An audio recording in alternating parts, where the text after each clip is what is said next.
రంగనాథపురంలో పంతులు గారు ఆయన భార్య కలిసి జీవిస్తూ ఉండేవారు. పంతులు గారు రోజు ఉదయాన్నే పిల్లలకు పాఠాలు చెప్పి సాయంత్రం అవ్వగానే వారికి మంచి మంచి కథలు చెప్తూ ఉండేవాడు. పిల్లలలో మనోధైర్యాన్ని నింపుతూ వాళ్ళను మంచి పౌరులుగా తీర్చిదిద్దాలని వారికి మంచి మంచి నీతి కథలన్నీ చెబుతూ ఉండేవాడు. చూడండి పిల్లలు, ఈరోజు నేను మీకు ఒక మంచి కథ చెప్తాను, వినండి అంటూ పంతులు గారు ఒక మంచి కథ చెప్పడం ప్రారంభిస్తారు. అనగనగా ఒక ఊరిలో ఒక పేద పంతులు ఉండేవాడు. ఆయన ప్రతిరోజు కూడా పిల్లలకు పాఠాలు చెప్తూ ఉండేవాడు. ఆ ఊరిలోని పిల్లలందరికీ కూడా ఆయన చక్కగా పాఠాలు చెప్పేవాడు. పాపం ఆ బడి పంతులు చాలా పేదవాడు.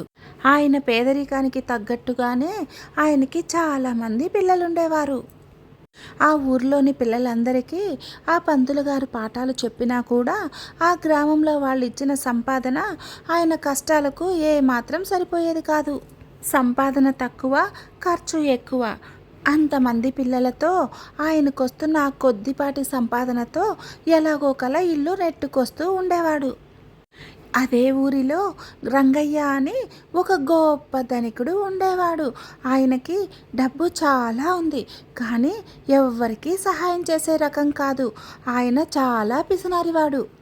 ఆయనకి ఏదైనా సమస్య వస్తే పంతులు గారిని పిలిచి దానికి పరిష్కారం అడిగేవాడు, కానీ పంతులు గారికి ఎలాంటి సహాయం చేసేవాడు కాదు.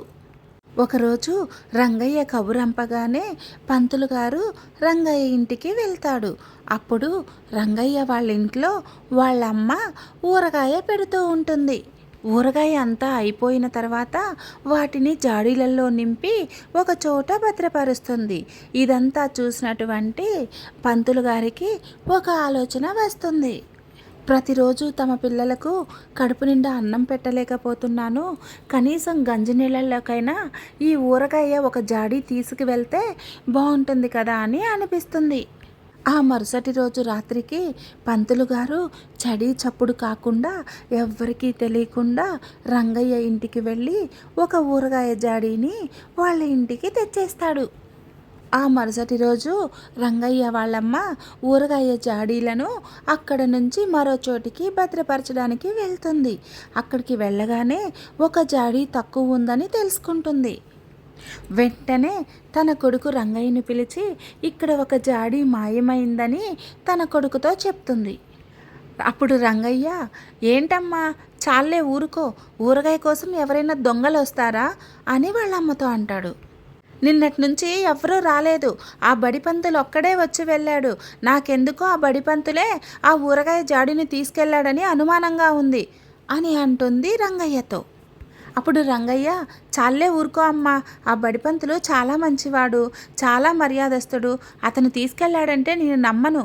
అయినా ఊరగాయ జాడీ కోసము మనం వెళ్ళి అడిగితే ఊరంతా మన మొహాన ఉమ్మేస్తారు అని అంటాడు రంగయ్య. రంగయ్య ఎంత చెప్పినా కూడా వాళ్ళమ్మ ససేమిరా ఒప్పుకోదు. అప్పుడు రంగయ్య వాళ్ళమ్మ, సరే రంగయ్య, ఆ పంతులే తీసుకెళ్ళాడని నేనే నిరూపిస్తాను అని చెప్పి రంగయ్యను ఒక పెద్ద చెక్కపెట్టె తీసుకురమ్మని చెప్తుంది. అప్పుడు రంగమ్మ ఆ చెక్క పెట్టెలోకి వెళ్ళి దాక్కుంటుంది. తనకు తినడానికి కావలసినటువంటి కొన్ని రొట్టెలు కూడా అందులోకి తీసుకెళ్తుంది. తను శ్వాస పీల్చుకునే విధంగా ఆ చెక్కకి కొన్ని రంధ్రాలు కూడా అక్కడక్కడ పెట్టిస్తుంది.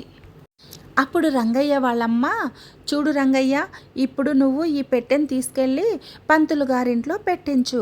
ఒక ముఖ్యమైన పని మీద వేరే ఊరు వెళ్తున్నామని, ఒక 2-3 రోజుల తర్వాత వచ్చినాక ఈ పెట్టెను తీసుకెళ్తామని చెప్పు.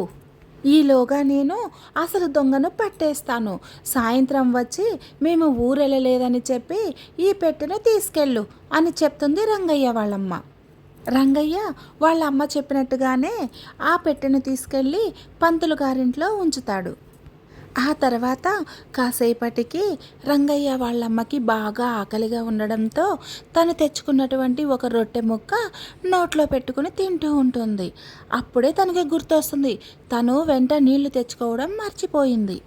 అప్పుడే పంతులు గారి పిల్లలు బాగా ఆకలిగా ఉండడంతో వాళ్ళమ్మతో, అమ్మ బాగా ఆకలేస్తోంది, ఏమైనా తినడానికి తీసుకురా అలాగే దానితో పాటు ఈరోజు రంగయ్య గారింట్లో తెచ్చినటువంటి ఆ ఊరగాయ కూడా తీసుకురా అని అనగానే వెంటనే రంగయ్య వాళ్ళమ్మ ఏదో అనబోయే అంతలో తన నోటిలోని రొట్టి ముక్క జారి గొంతున అడ్డపడిపోతుంది.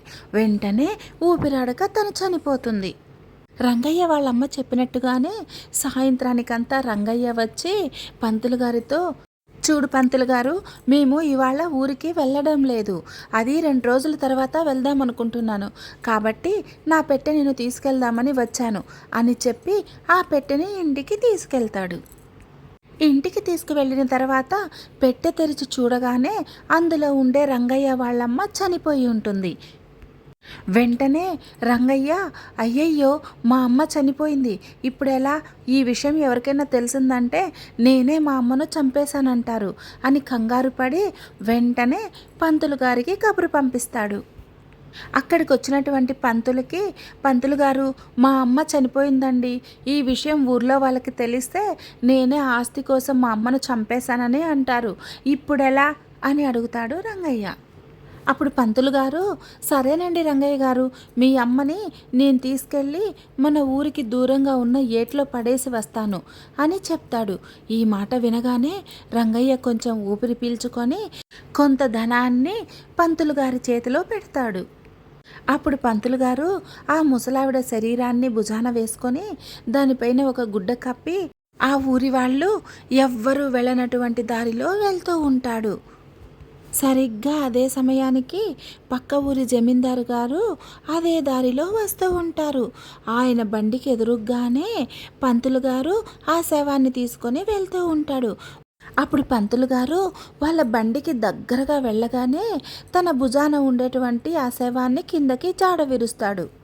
అయ్యయ్యో అమ్మ, నువ్వు చనిపోయావా, అప్పుడే నీకు 100 ఏళ్ళు నిండిపోయాయా, ఈ బండి కింద పడి చావాలని రాసుందా నీకు, అందుకే ఇటుగా వచ్చామా అంటూ బోరున ఏడుస్తున్నట్టు నటిస్తాడు.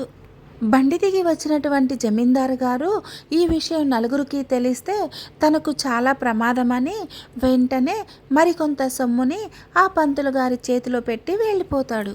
రంగయ్య జమీందారు గారు ఇచ్చిన సొమ్మును తీసుకొని ఆ శవాన్ని ఏట్లో పడేసి పంతులు గారు తన ఇంటికి వెళ్ళిపోతాడు. హాయ్ పిల్లలు, ఈ కథ మీకు నచ్చిందా? నా చిన్నప్పుడు ఈ కథ నేను ఒక పుస్తకంలో చదివాను. ఇప్పుడంటే మీకు ఫోన్ ఉంది, ఆ ఫోన్లో చాలా కార్టూన్ స్టోరీస్ వస్తాయి. కానీ మా చిన్నప్పుడు మేము బుక్స్ కొనుక్కొని తెచ్చుకొని చదువుకునేవాళ్ళం. నా చిన్నప్పుడు నేను పుస్తకాలలో చదివిన కథ ఇది. Please subscribe my channel and thanks for watching my video.